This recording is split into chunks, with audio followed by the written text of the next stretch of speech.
Welcome to LOA Today. I'm Walt Thiessen here with Alex King on this Tuesday, September the 10th, 2019. Remember that date. It's going to come up importantly in just a moment or so.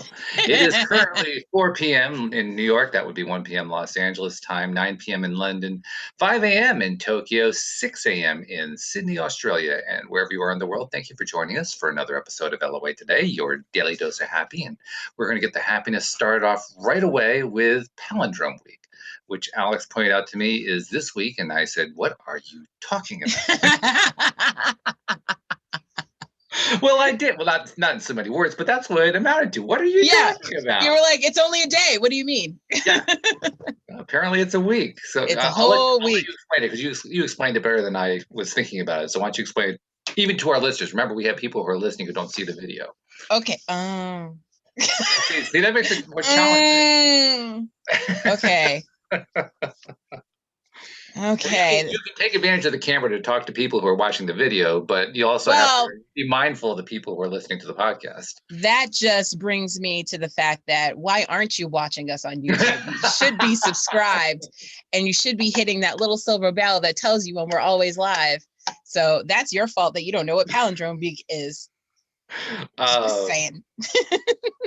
Okay, so we're going to start progressively. I'm coming in hot. So, oh my goodness. So Palindrome Week is basically, well, if you know what a palindrome is, it's the same thing forward that it is backwards. Usually so like a mom, word, but yes. Yeah, usually like mom or wow or stuff like that. Mm-hmm. So this week is Palindrome Week because the numbers of the date, well, it depends on what part of the country you're in, because some people put the day before the month. Anyways, beside the point. In the U.S., we write month, day, year. Mm-hmm. So if you write it month, day, year, today is 9/10/19, and then backwards it's 9/10/19. Mm-hmm. And it's going to be like that all week. Now, of course, there are computer programmers around the country who are cringing because they know that it's always 09, but nevertheless, we'll let them just go off and cook for a little bit, because if you use it as 09, it ruins the whole effect. Well, if you starting your day off with zeros, that's your problem. So with that happy thought in mind, actually, we do have one little sad thought. The happy thought is that we are now switching Tuesday and all the days to 4 p.m. And Alex is continuing to be my co-host on Tuesdays. The one sad thought is that Bill can't do Tuesday afternoons anymore, so we'll have to, for now, say goodbye to Bill. But thank you, Bill, for being a part of the show for many, many months. You were with us, and we look forward to the day when you are able to join us again. But in the meantime, we get to have more of the purple hair. So, I mean, along with the purple hair. The only thing lacking is that the ears, people who are listening to the podcast are saying, what are we talking about? Well, when Alex does the show, she always has various color themes going on in the background, including with her hair. And this week, her hair is like a bluish purple rainbow effect kind of going down the hair. It's called mermaid hair. Mermaid hair. Okay. Yes. So there it is. And she has her ears on. Her headphones have little ears, but the only thing that's missing is that the batteries are kind of worn out. So she's got to get new batteries, and they aren't flashing like they normally do. But other than that, we have the full purple blue look today. Yes, we do. Which is yet another way just to feel good about who you are and what you're doing in life, and exactly going through your day, right? I feel like I need to manifest a unicorn headset with a unicorn with a horn glows. Oh, okay. Yeah, okay. That's what I'm feeling now. So the gauntlet has been tossed down for the universe to deliver. I challenge you, Five Below. Or anyone else who wants to deliver it. Anyone else. Oh, Jeffrey says that our presentation at the beginning there was palindromatic. So there you go. Thank you for that piece of input. That joke of the day brought to you by Jeffrey. Thank you. Jeffrey, this is what you have when you have a loyal listener who comes in to watch all of the live streams. I mean, Jeffrey's here for every live stream, especially now that we're doing them all in the afternoon, because he's on the West Coast here in the US, and so he can be, awake for that hour, which is kind of a problem for people, say, in Tokyo and Sydney. And if you're listening to us in Tokyo and Sydney, thank you very much. We really appreciate it. Best friend Jen, who lives in Tokyo, is appreciating the fact that we moved to the afternoons, because now while she's getting ready for work, she can listen to us. Very good. And I got a chance to meet Jen, so that was great. Yes. Hello, Jen. Nice to have Hey, you on board. Dan. That's absolutely fab. So yeah, good stuff. And along the lines of manifesting, which of course is a key portion of what we talk about here on LOA Today, you decided that that was going to be the topic, Yep. manifesting, Yep. right? Yep. What was that motivated by anything in particular, or just manifesting in general is a good idea? Just in general, but I also want to touch on the topic that we don't just manifest good things, we also manifest bad things too. So Well, it's the good and bad part. That it's an interesting point, but the good and okay, bad okay, part hold is on. Let me that's the correct part that we myself. assign. No, no, it's fine. There's No, nothing no, wrong no. with that. No, no, no. I was gonna say what we prefer, what we don't prefer. Well, I think that's a much more useful thing. I agree, but there's Yes. nothing wrong with saying good or bad. Yeah. But what's important to remember is that those are our moral judgments we're applying to it, Mm-hmm. Mm-hmm. Agreed. and That's a that's part of the perspective. yes. So if Mm-hmm. you choose to decide that a particular manifestation is bad, just recognize you're choosing that. That fact. That It's is a not fact. happening to you. Right. Right. That's the difference. That's the whole point of manifestation is So you if did you're it. okay with manifesting something that you consider to be bad and thinking about it as being bad, then more power to you. Go for it. Personally, I don't really like to think that way, but that's Yeah. up to you. Yeah. So manifestations, yeah. Mm-hmm. So the topic is, what have we manifested lately? Yes. What I have we guess. manifested lately? Well, I guess the smart ass answer is everything. Yeah, pretty much. Because Yeah. we manifest, and it's a good reminder that literally everything that's in our lives we manifested. Mm-hmm. Also a very annoying reminder, but we won't go there for that. Well, you can't get away with anything. It's just everything happened that you attracted. Yeah, it's because of you. Oh well. But, no, but seriously, in all seriousness, it's a great reminder because that, for me anyway, I'll speak for myself. I won't say that this is generically true for everybody, but Mm-hmm. for me, I love reminding myself of the fact that I manifest everything for a couple of reasons. Mm-hmm. First, it reminds me just how powerful I really am. Mm-hmm. Very often I can be going through my day and just not feeling powerful, right? I Mm-hmm. mean, Mm-hmm. stuff I don't like, or things aren't quite manifesting the way I'm hoping they will, or whatever. And so I start to kind of tear myself down a little bit, Mm-hmm. start to doubt or to not feel good or whatever. And when I remind myself, well, I'm manifesting that too. Yeah, Yeah. there's a painful side of that, but on the other hand, it's empowering. Mm-hmm. It's kind of like what Louis D'Souza and I talked about yesterday. Mm-hmm. He Which brought up the was? fact he brought up the fact that he had a conversation. He has lots of conversations with people about LOA. He's probably the best man in the street where law of attraction is concerned. Okay. And he had a conversation with someone who is a social worker in Great Britain. Ooh. And the social worker works with kids who have been abused or are caught up in the Mm. system along that line. And so, of Mm-hmm. course, Mm-hmm. that was her main thought process. Well, Mm-hmm. okay, you're blaming the victim here. It's the old blame. Mm. And in fact, most of what he relayed that she had talked about was all the different people who are involved in the wide panoply of things who are to blame for various aspects of what's happening to these kids. Mm-hmm. Which is one perspective. That's a Right. perspective that actually a lot of people have. But then we also reminded ourselves and remembered a story that Joel Elston has told us Mm-hmm. about a kid who came to him. Joel, of course, gets lots of usually men coming to him, young men, boys Mm-hmm. coming to him who are being sent by parents or therapists or psychiatrists or whatever who just can't seem to get anywhere. He's like the coach of last resort. And The so coach of last resort. I like it. they send them to him because they don't know what else to do. Yeah. And this was one of those kids who came to him. This kid, the poor kid, had been through the system in every way possible. His mother had been arrested for drugs and died in prison. His father was practically non-existent in his life. Yeah. He bounced around from one foster home to the next. He Mm-hmm. was in trouble at school. He was in trouble at home. Mm-hmm. It was just like one really bad thing after another. Right. And on top of that, when he asked the kid what to tell him about himself. I mean, this is like an introduction meeting. I want to find out Mm-hmm. more about you. He says, so, tell me about yourself. The kid started listing all the medications he was on. He says, well, Wow. and the conditions that he has. Well, I'm oppositionally defiant and I'm depressed. And he started listing all these clinical conditions and identifying he was on like, I don't know, a dozen different medications. Mm-hmm. It was practically a horror story in itself.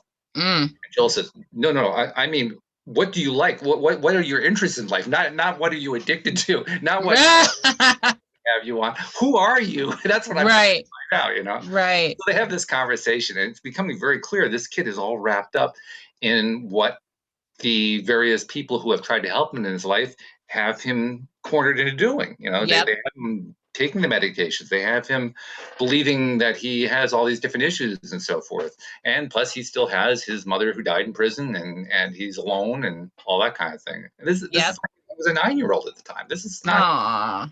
This is a rough life for a kid. Well, Joel, in his usual inimical way, he ends up explaining the law of attraction to the kid. Mm-hmm. Explain to him what that social worker would not have wanted him to explain, which was that he not tell this to himself. Mm-hmm. In the social worker's eyes, that's blaming the kid. I mean, I can see kind of a point to that, but at the same time, I don't know, maybe it's because I know how law of attraction works, so I'm not riding with the social worker. I hear you.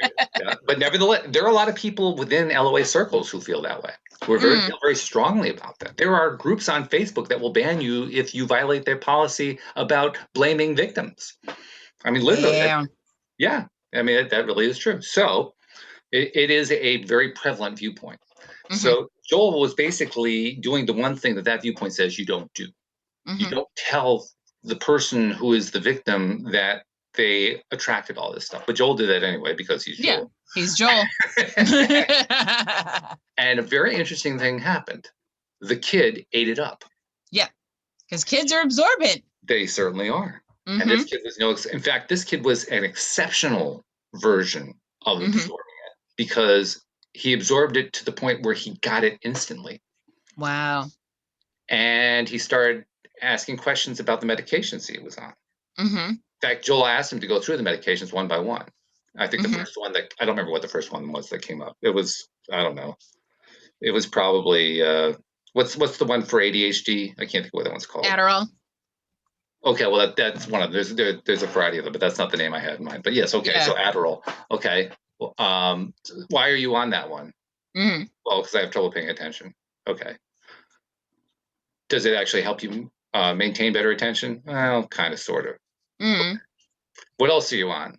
And what's the one for being depressed? There's one really major. Which one? Yeah, there's like one. It's the one that everybody gets prescribed on. I can't go. Xanax.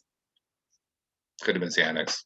That was not the one that came to mind. But it doesn't matter. The point is, he goes through the list with them, right? Mm-hmm. Says, well, the one that you got depressed for, that you were getting for depression, is it helping the depression? The kid says no. Mm-hmm. And he says, well, why do you think that is? He says, well, because my mother died after being sent to prison. Yeah. And he says, so the drug doesn't help with that. No. And then the kid utters an expletive and says, well, what the bleep do you expect? How am I supposed to feel if my mom went to prison? Facts. And Joel says, well, I agree with you. Mm-hmm. And the kid is like blown away by the fact that Joel is not behaving the way everybody else who's an authoritarian, who's in a place of authority trying to help this kid behaves. He's actually telling him the truth. He's being honest with him, Ultimately, what comes out of it is the kid decides that he doesn't need the drugs anymore. Okay. And he asks Joel, can you help me get off the drugs? Mm-hmm. And Joel says, okay. And he says, I have an appointment to see my psychiatrist. Will you go with me to see my psychiatrist? Mm-hmm. Joel says, sure. So he meets the kid on the day of the kid's appointment with the psychiatrist. And the psychiatrist is looking at Joel and saying to himself, what are you doing here? You should not. Right. But he asks the kid about that in a very gentle way. And the kid says, well, he's here because I asked him to be here. Mm-hmm. And then the kid proceeds, after having done all this research on Google and so forth about all the drugs that he's on, to ask the psychiatrist why he had prescribed all these drugs and had he done his research to find out what the interactions were between them. And he's like hammering the psychiatrist. And the psychiatrist. That reminds me, I got to call my pharmacy today.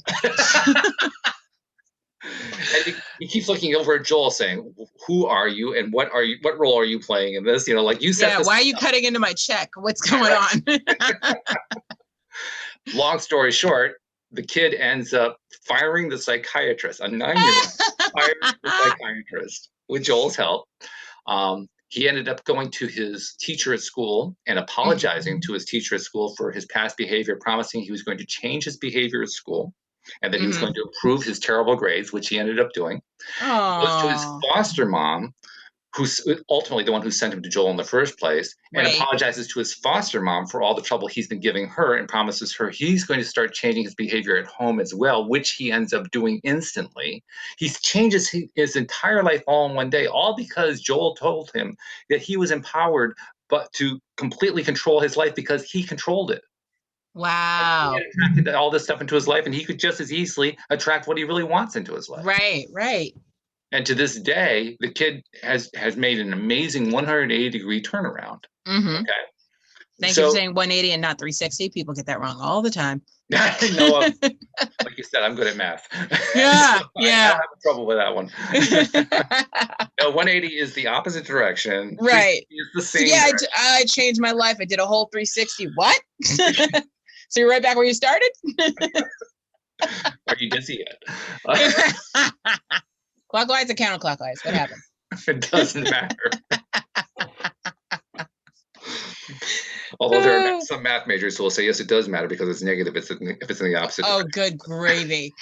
But that's really beside the point. The point is, here's the story of a kid who was told the one thing that you're not supposed to tell a victim, and it empowered him. Yeah. I think it's a really vitally important point that what one person calls victimization, another person calls empowerment. It depends on perspective. Yes. What's your perspective? And everybody's perspective is going to be different. So it's not like this is a broad rule of thumb that applies to everyone. No rule of thumb applies to everyone. Facts. Everyone's perspective is going to be different. And I think we need to keep that in mind, including for ourselves. So getting back to the original question, what did we manifest this week? Well, we manifested all of it, but what does our perspective say? Our perspective is what drives the whole answer. So if we don't understand the law of attraction, we're going to give one answer. If we do understand it to some degree, we're going to give a different answer. If we feel like we're a total guru, we're going to give a different answer still. And if we just woke up on the wrong side of the bed, we're going to give a completely different answer. Yep, that's a fact. That was me this morning. So I was like, nope. I think part of the answer is what's your perspective? No matter what answer you come up with, it's got to be, here's my answer in terms of my current perspective. Right. I totally agree. Yeah. And I think it's important to keep in mind. So. What did I manifest? I manifested a lot of things. I mean, daily, hourly, minute by minute. Right now. You're manifesting words. I'm manifesting words. So yeah, some of them are just coming to me. Yeah. You think I'm kidding? No, I don't think you're kidding. That's what I'm saying. I agree with you. Oh, yes. Somebody posted it. Seventh Heaven, Ritalin and Prozac. Those are the two I was trying to think of. Ritalin and Prozac. Yes. That's what they were. Thank you so much. I appreciate that. Yes, you nailed it. Thank you, live streamer. Very, very good. I like that. So, yeah, this stuff is worth exploring every single minute of the day. In fact, I've been making it a practice lately to try to remind myself during my, I won't call them downtimes because they don't last long enough to call them downtimes, but my interims between task X and task Y, the things that I'm doing throughout the day. I try to remind myself during my interims to find ways to appreciate what's happening. Yeah. Louis says it really well. He says, I don't really care whether it's something I like or something I don't like. I want to appreciate it. Interesting. And it's not easy to do, especially the stuff that we don't like. It's not easy to appreciate it. In fact, it's not something that Abraham recommends. Most gurus don't recommend it, particularly if you're kind of a beginner at all this stuff. It's fairly advanced stuff to say, I'm going to appreciate what it is that I don't like. But nevertheless, it is, if you can get to the point where you can try to do that, I find that it's empowering too. Because I don't have to like it in order to appreciate it. Right.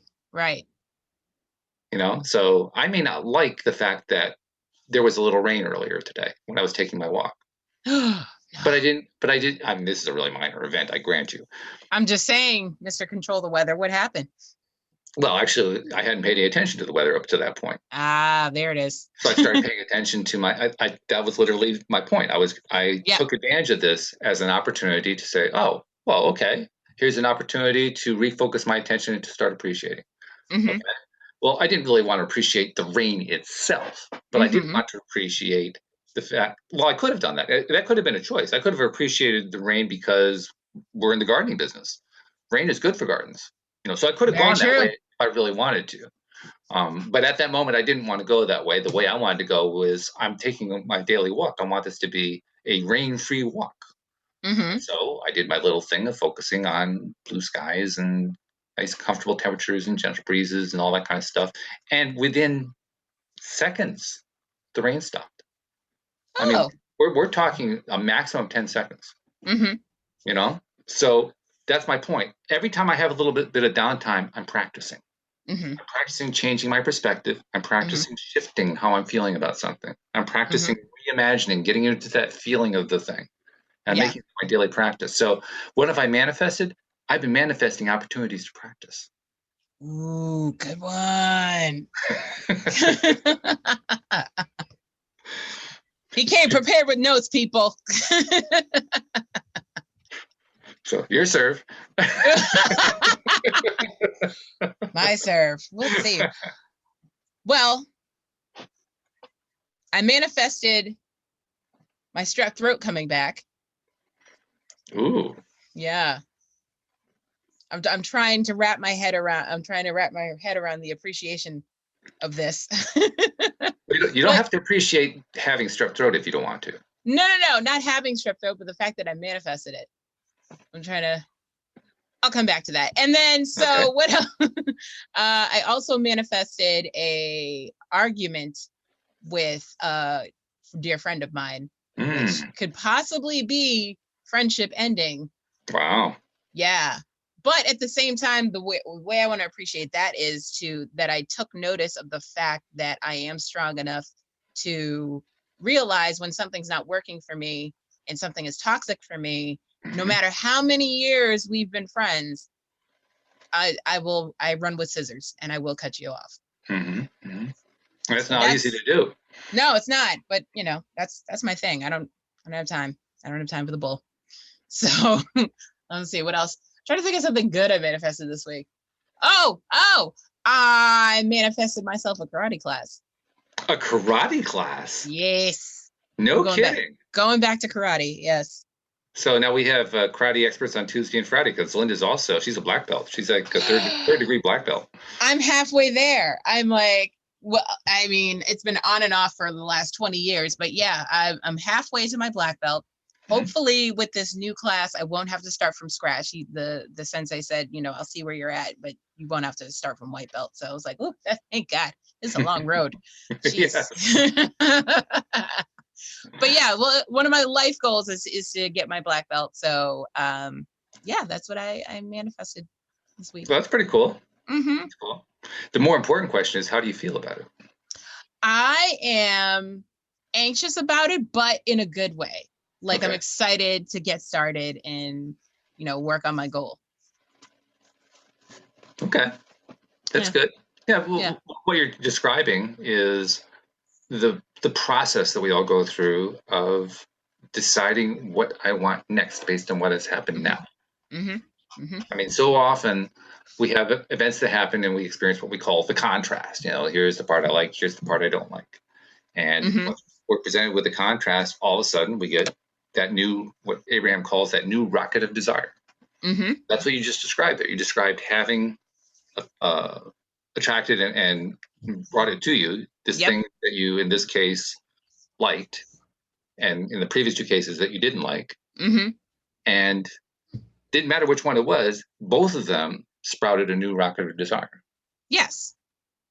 And that's cool. That's life. That is life. That's what it's all about. So you're on the manifestation. What is it? It's not a merry-go-round. It's a road. Is it a road? Or is it a river? Okay. That's fluid.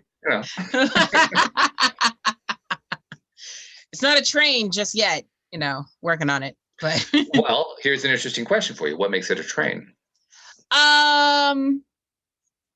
you know what? I feel like if it was a train, our brains would be fried because we'd be sitting here every single millisecond of the day going, all right, what am I manifesting now? What am I manifesting now? What am I manifesting now? Am I manifesting myself breathing? No, something else takes care of that. Okay, so I can do something else. Like our brains would be fried. So something has to be on autopilot. Well, I think that is what happens. We do end up on autopilot. Yeah. What we're talking about here, in some sense, is the reprogramming of our subconscious minds. Mm-hmm, mm-hmm. Because as we reprogram and get the program going the way we want it to go, then it actually becomes easier. Right. Depending on how you're willing to look at it. You can look at it like it's harder if you want to, but you can also look at the whole thing like it's easier because you got a program now. So you're basically on autopilot. It's just your perspective. You get to pick. It's up to you. There's no right or wrong answer here.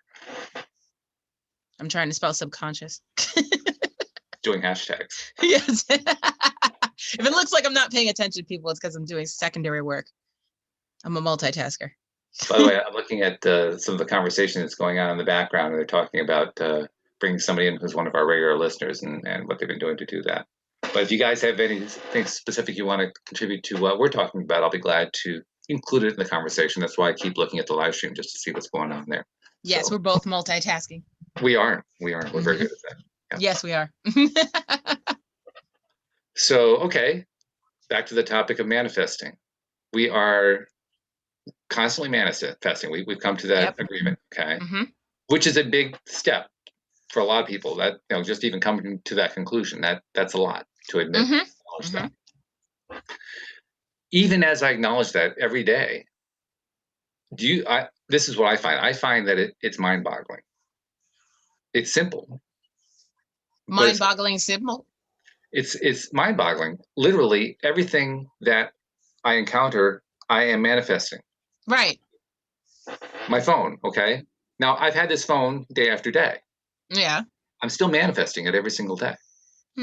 That's true. Otherwise, it wouldn't exist. Exactly. And that's the mind-boggling part. The only reason this continues to be a phone is because I continue to manifest it, because I continue to believe it's a phone. I continue to act like it's a phone. I continue to think of it as a phone. That's mind-blowing. On a side note, that's not really a side note. The Matrix 4 has gone into production. Just saying. Oh, do we have any spoilers about it? Keanu Reeves is coming back, and so is Jada Pinkett Smith. Ah, okay. Well, we have a little bit there. Not really as spoilers, but well, they are, because I mean they're getting up. Well, casting information is spoilers in my book. It is. Yes. Okay. Well, because they could have gone with a whole new cast and just the same theme. Now that would be a spoiler. That would be the whole Marvel Sony situation that we have going on right now. That would literally spoil it for everybody. Yeah, literally. It's like, I'm not going to see this. Oh, geez. Just looking again at some of the conversation. Ooh. Jeffrey says he's had his fun job where I just got a promotion. Good for you, Jeffrey. He manifested a promotion. That's fabulous. Nice. I did too.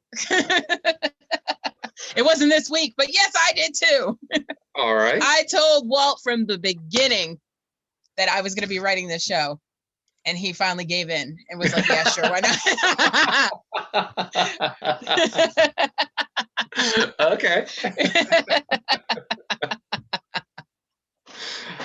That's the other thing. We are part of other people's manifestations. Yes, definitely. Definitely. I didn't see how it was coming. I just said, no, I'm going to be the next Shonda Rhimes, and this is how it's going to start, and this is how it's happening. I even listened to her book.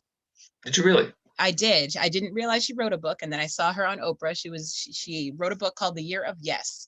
And because she was an introvert like me, and even though she's busy writing, because she's like the queen of ABC, like she has like 4 shows going at once.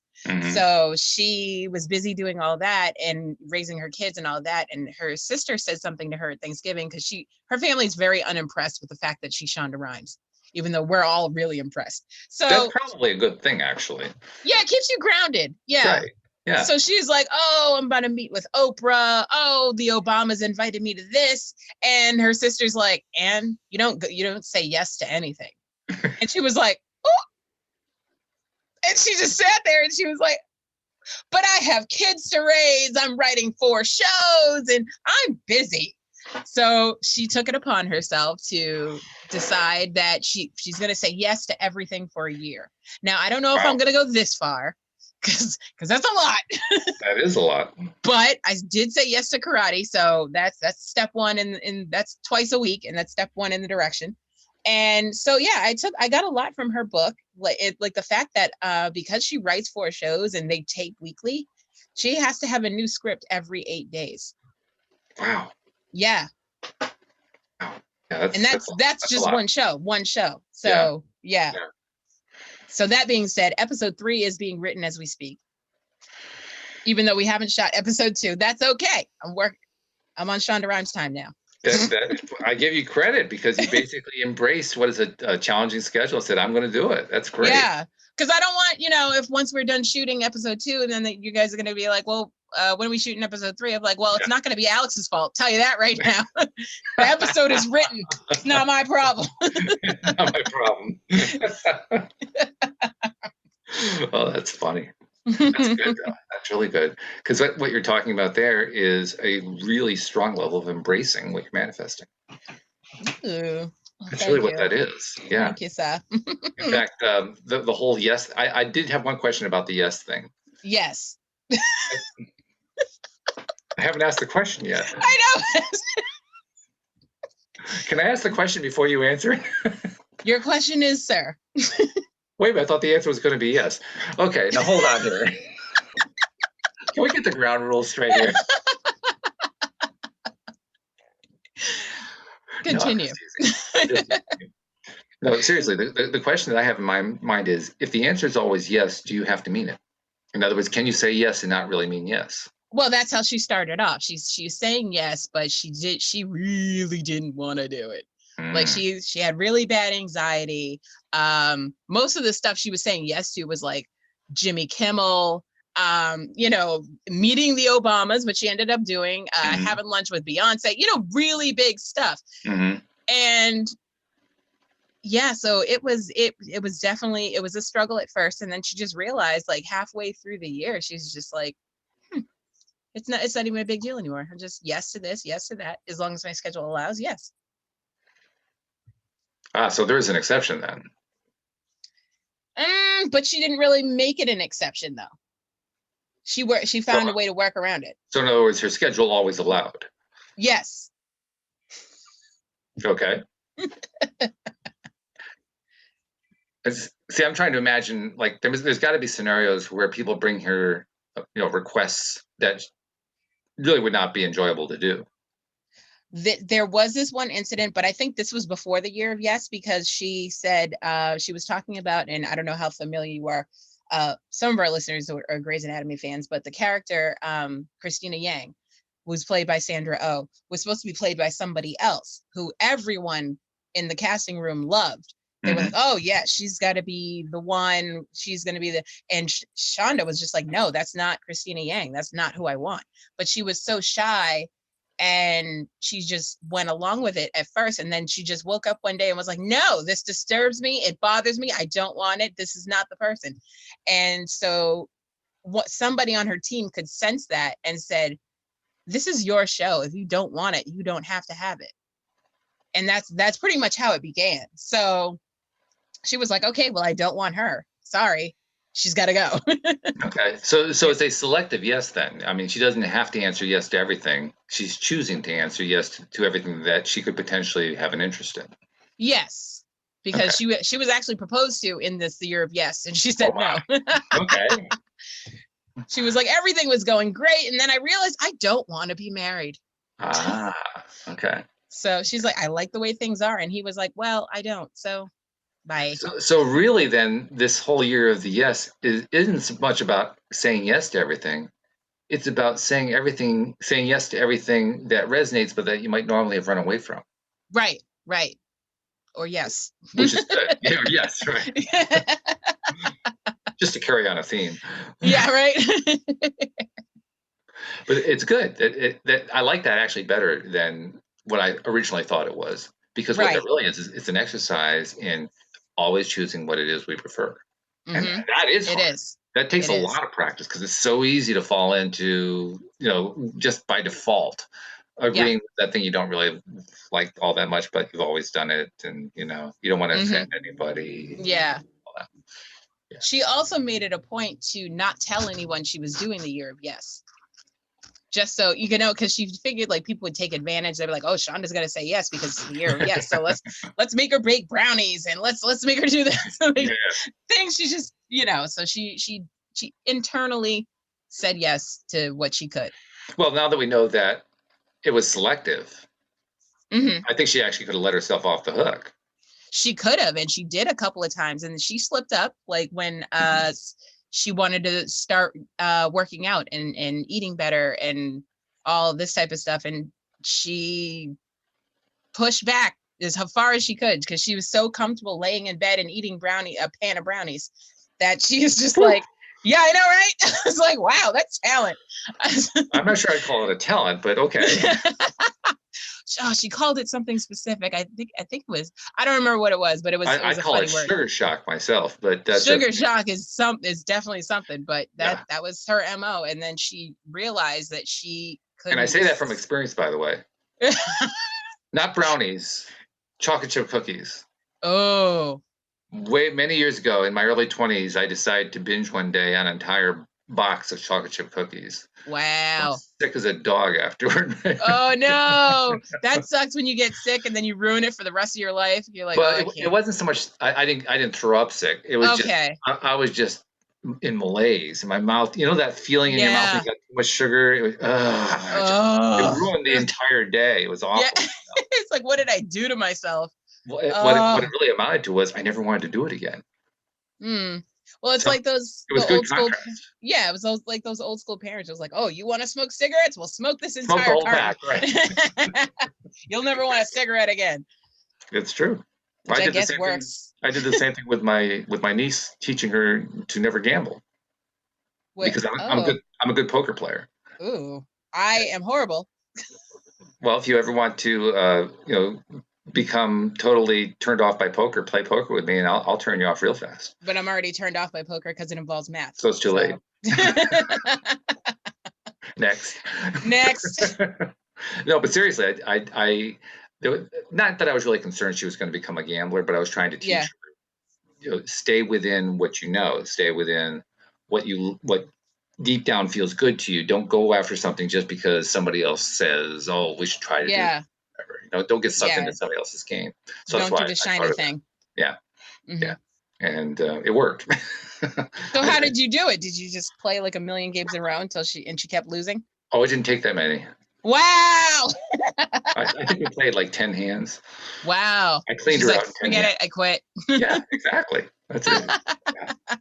And I I can't bluffed 8 of even. them, Oh, wow. but she hadn't figured that out because I was good at bluffing it. Mm-hmm. So I just took all her pennies away. All her pennies. We were playing for pennies. You do have a good poker face, I will admit. Actually, I'm lucky because I never have to play in front of other people, so I don't have to guard my poker face. I usually play. You play online? Yeah. Yeah. That's cheating. Well, actually, it's actually more fun because when you play online, you don't have to be limited to one table. Right. That's true. So I play 4 tables at a time. A lot Ooh, more fun that way. talented. It's not that difficult. Oh, okay. Believe it or not, it really isn't all that difficult. Well, when you're over here counting on your fingers, it's difficult. I don't do counting on fingers. That's what I'm saying. It's difficult for me. You don't have to do math.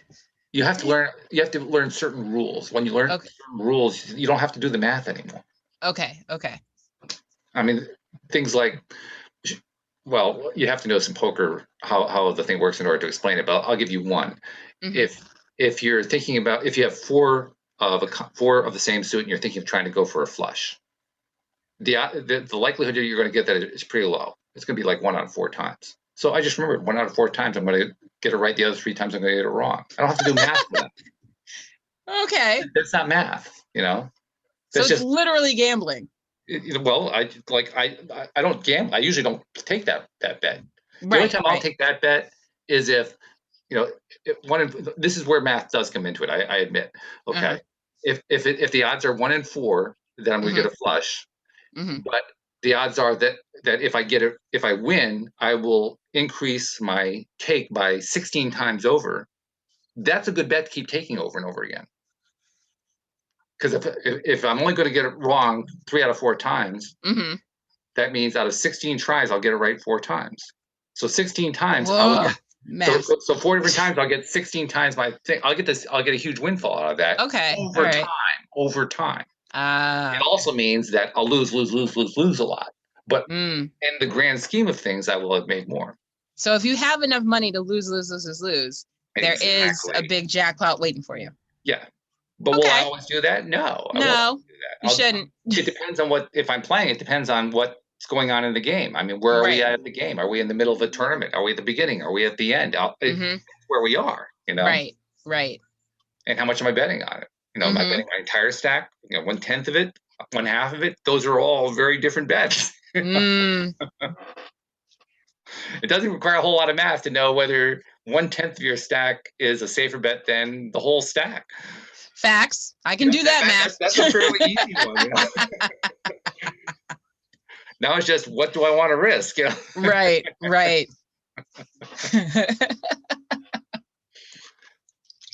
By the way, this is all another aspect of manifestation. I was just going to say that actually. It really is. Yeah. It's all perspective. It's all perspective. Joel had posted something. What was it he posted? He posts a lot of stuff on Facebook. He Really interesting does. stuff. I share some of his stuff. Yeah, he has really good stuff. And I can't remember what this one thing was about. It had something to do with gambling or something like that. And anyway, he has a number of ex-clients and so forth who have gambling issues. He himself had a gambling issue, so obviously it attracts people who are clients who have that same kind of issue. Right. And they were commenting on, how this thing that he had posted on, I had this issue with poker and blah blah blah blah blah and so on and so forth. So I'm looking at that and I'm saying to myself, isn't that interesting? Because what they're talking about isn't so much what's wrong with poker or even what's wrong with their own behavior. It's about their perspective. Mm-hmm. That's really what they were writing about. They were writing about, Right. here's my perspective of what it's like for me to play poker. Right. And if they just change your perspective, you might be all right. Well, that's true. What they chose instead was to stop playing poker. I mean, to each their own. Yeah. They're both valid choices. Yeah. They're both valid choices. And again, that's what manifesting is all about. We get to manifest something and decide what the next thing is we want to manifest. And then we have a choice about what we're going to do about it. Exactly. How we're going to feel about it. What are we going to think about it? How often are we going to think about it? How often are we going to feel about it? Yeah. The choices just are endless. The choice is yours.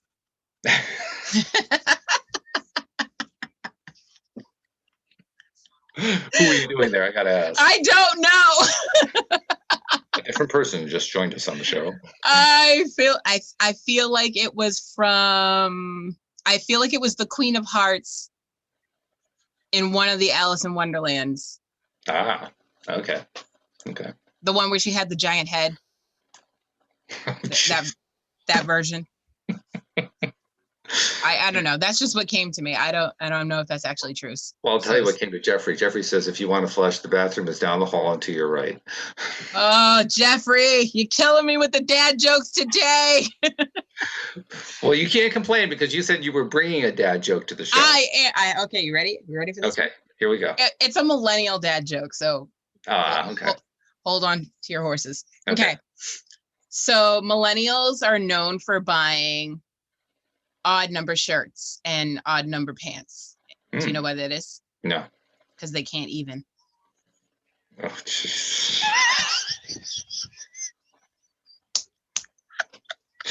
Yeah? I was doing a dad joke, though. It sounds more like a millennial joke. Well, it's a millennial dad joke. There are millennial dads. Okay. That's true. Millennials have become dads and moms. Millennials have kids now. They do. Yeah. Watch out, world. Here they come. I know, right? That's where you get Generation Z people from. Yes, exactly. Okay. Yeah. Oh, man. Yeah, that's good. I like that. You're welcome.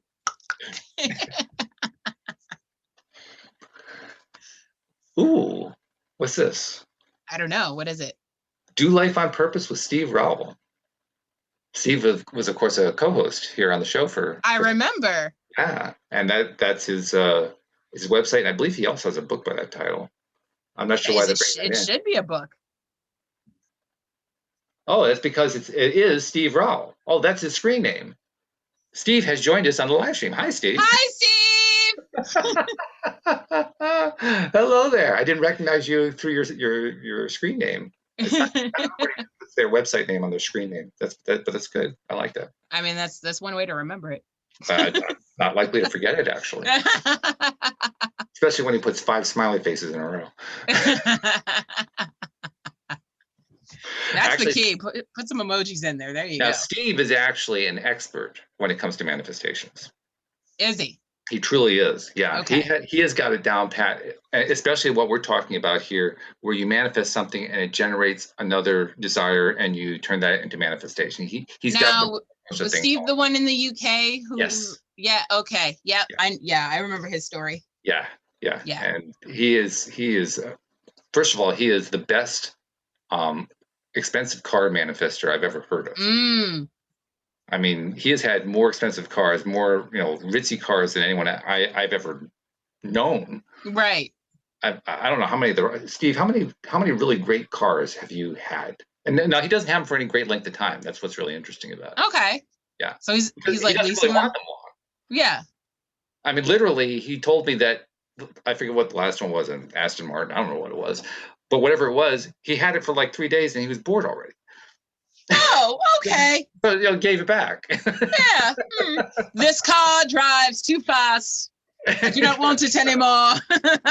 There's no place to put the martini glass. But, Yes. Seriously.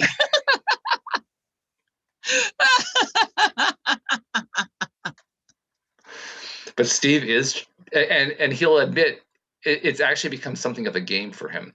You know what? If I was doing that, it'd probably be a game for me too. Mm-hmm. And Yeah. it's a game that he can just put down whenever he wants. In fact, I don't even know when the last time was that he actually chose to manifest a car. He may have stopped playing the game. Mm-hmm. It's literally become that simple for him. He doesn't care. Yeah. Anymore. Once it's too easy, it's like, Yeah, I don't I'm care. done with that. Yeah. Yeah. So he's on to the next thing. I haven't talked to Steve in a while. Steve, if you feel like coming on the show, tell us about what you're doing. We'd love to have you. But Yeah, manifest me a house while you're at it. Just ooh. Ooh. notice the key word in that sentence was me. Yes. I did notice that part. Yes. Yeah, okay. Just in case other people didn't notice. Yes. It came out fairly loud, actually. Yeah. So let's do this the proper way. Talk about Okay. the house that you want to attract. You know what? To be all the way honest, I was totally bluffing. I am completely happy where I live now. I love everything about it. It's my bedroom is my safe space. As you can see, it's all purple. Mm-hmm. And it's down the street from the beach, literally 3 minutes. 6 minutes from the hospital. God forbid when things go wrong, as they do. Interesting set of priorities here. Well, yeah, my mother wanted someplace near the hospital because, the ambulance taking too long, and God forbid if something goes wrong in the ambulance, I want to be at the hospital ASAP. So it was a matter of who can get